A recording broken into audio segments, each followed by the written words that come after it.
естіп көріп отырғандар міндетті түрде лайк басып, комментарий жазып, WhatsApp, Facebook, Instagram, Telegramға бөлісіп, 60 апа 70 жезделеріңізге жеткізіңіздер. Украина мен орыс ортасы Мариуполь қауіпте тұр. Мариупольге таңғы сағат бәленде жаңағы 5-те деді ғой деймін. Ең соңғы ультиматум тапсырды. Беріліңдер деді. Мариупольдің сөзі енді тарихта қалатын сөз болды. Бізде тізе бүгу біздің таңдауымыз емес. Біз орыстың ең көп от қарулары бізге шоғырланғанына мақтанышпен қараймыз. Орыс бізге назарын аударғанда біз басқа қалалардың еркіндікте жасауына мүмкіндік бердік деп айтыпты. Бұл сөз енді тарихта қалатын сөз. Енді шамалап аудардым, түпнұсқасын енді өздеріңіз аударасыздар. Қысқасы, орыс бізге бүкіл ракетасын, бүкіл от қару бізге төкті. Біз оған қуаныштымыз. Себебі біз өзімізге орысты тартқанда басқалар еркіндікте жасап жатыр.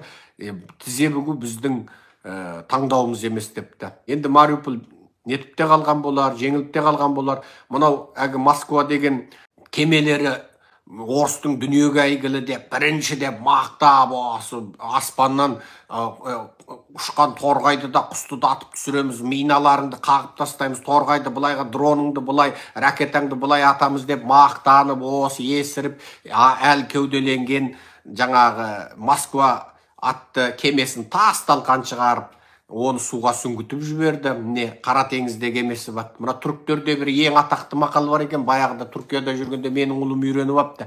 Қара теңізде кемең батты ма не деп айтады дейді. Ана біреу ойында жеңіп қалып, хоқ десе бала. Сонда менің ұлым сол түріктің мақалын жаттап апты бірдемде. Қара теңізде кемең батты ма деп айтады дейді. Мынау не деп жатыр десек, қазақта бір мақал бар ғой, енді өкінбейтінге өкініп, ақыламайтынға ақылағанды тондық теріңді ит жеп қойды ма дейді. Тон тігетін теріңді ит жеп қойды ма дейді. Тондық теріңді ит жеп кетті ма? Не болды сонша күрсініп деп, үлкендер ұрсатын.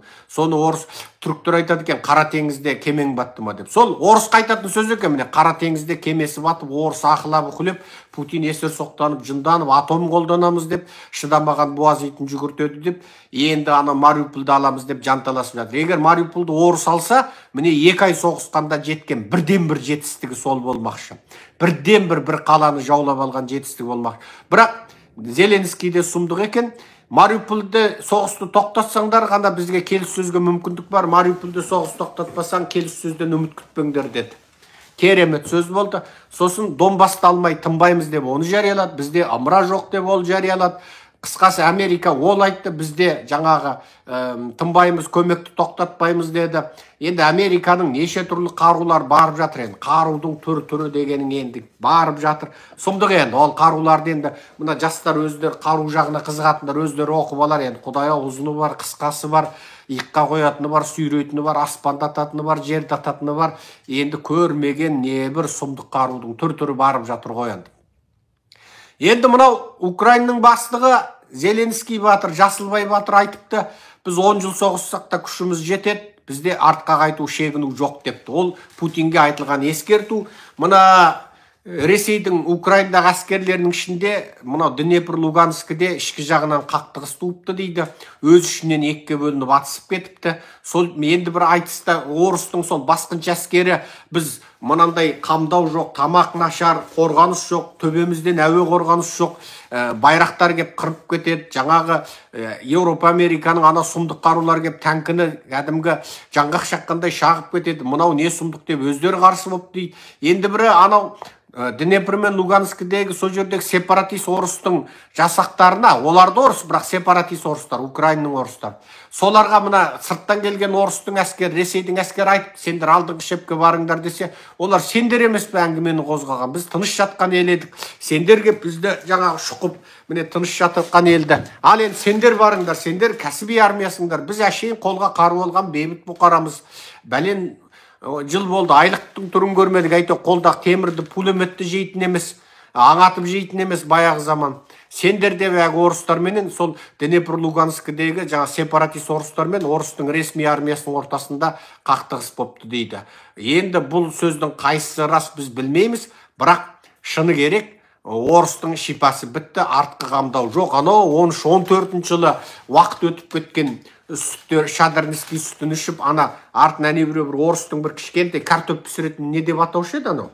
мынандай жалпақ бір табағы бар ғой, сол әскерлердің артында бір табақ жүр дейді, ана танкілерін орта жолда тоқтата қойып, ана кішкентай, ана не деуші еді, қап, ана кішкентай бақырды.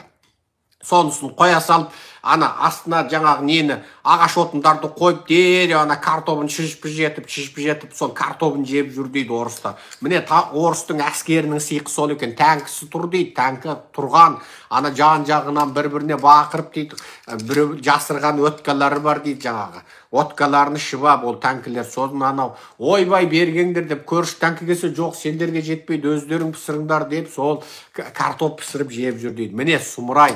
Орыстың сиқы осы, ана киген киімдерін қарасаң, анау Алматыда баяғыда 2000 жыл біз келгенде, анау Құдай сақтасын, енді 10 метр жерде мүңкіп тұрған орыстың бомждарын көретінбіз. Сол сияқты бомж болып кеткен әскерлері.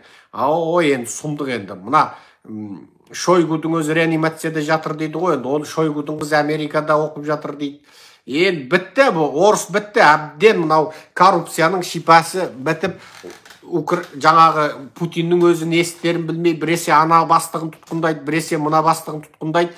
Ана қасқыр жаңағы әбден аң қуып, жаңағы бір үйірлі қасқырды қысқан кезде құтырынып, жаңағы не істерін білмей, жаңағы анда шауып, мұнда шауып, көзі қызарып кетеді дейді, көзін ештеңке көрінбей. Сол сияқты болып, Путин кәдімгі құтырған қасқыр құсап, ананы бір жұлып, мынаны бір жұлып жатыр. Ал Америка мен Еуропа болса, енді орысты қысып жатыр. Қайсы күнгі алдың күнгі ма, жаңағы неде әлеуметтік желіде Нетвайне деп ойнама, Нетвайнема. Орыстар ереуілге шығыпты дейді, мен өзім орысша білмеймін, бірақ шалапала сондай сөздерді ғана түсініп қаламын. Баяғыда бір атамыз бар болатын, құлағы мүлде естімейді, баяғыда, ой, сол атамыз тек, шай дайын деген сөзді ғана түсінетін, шай. Оның өзінде тек кемпірінің сөзін, шай дайын десе, атамыз естіп қойып келеді. Басқа құлағын айғайлап жатсаң, ата сізді, пәлен күні менің атам шақырды десе, мүлде естімейді. Құлағын айғайлап тұрып айтсаң естімейді жаңағы. Бірақ жаңағы кемпір аударып айтса бірден түсіне қояды. Ой, түсінбейтінбіз ғой. Сол кемпір айтса естиді, кемпір жай сыбырлап айтса естиді. Біз айғайлап айтсақ естімейді. Сол сияқты мен орыс тілін түсінбеймін, бірақ мына орыстың сондай саяси терминдерін ғана түсінемін, басқа сөзін түсінбей қоямын баяғыда. Баяғыда көрші орыс келіншек, ой, қыртып кеттім ау деймін, е? Көрші орыс келіншек жаңағы шақырады, неше түрлі өтіріктен бір өтірік ауырып қапты. Қытайда қайдан алған белгісіз бір Қытайдың дәрілерін алып келеді. Оның өзі өңкей женский қолданатын дәрілер. Соны алып келіп маған аударып бер дейді.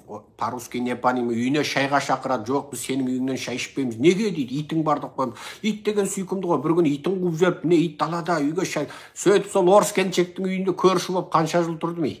6 жыл тұрғанда бір рет аттап басқан жоқпыз ғой. Күйіп кетті ғой. Bir күні күйіп кетіп маған жатып кеп сөйледі.